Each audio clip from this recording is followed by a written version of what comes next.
Reading a novel and listening to one are very different experiences.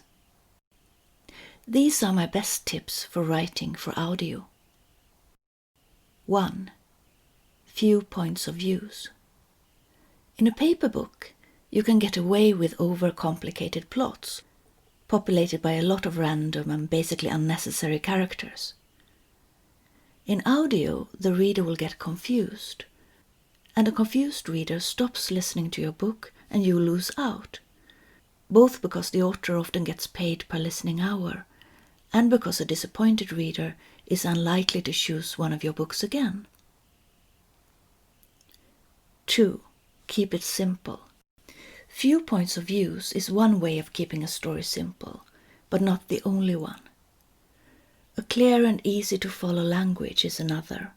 Few jumps in time or place are others. To sum it up, you can do anything in an audiobook that you could do in a paper book, but there is a greater need to be clear about what you're doing, so the book is very easy to follow. Remember that an audiobook novel is often around 10 hours long. That means that people will listen to your book for maybe about a week, even if they're interested and diligent. 3. Lots of dialogue. Dialogue works very well in audiobooks and gives the story a sense of action. But you must be overly clear on who is talking, since most audiobooks are read by only one voice.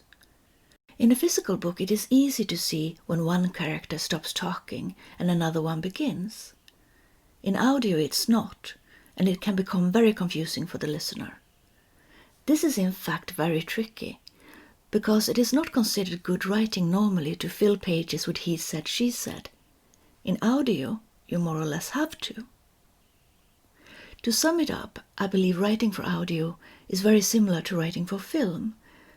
The difference is that the listener can't see changes in setting as easily or who is talking. So there are difficulties to tackle, but also advantages. So in the years to come, I will be interested to see how writing for audio will develop.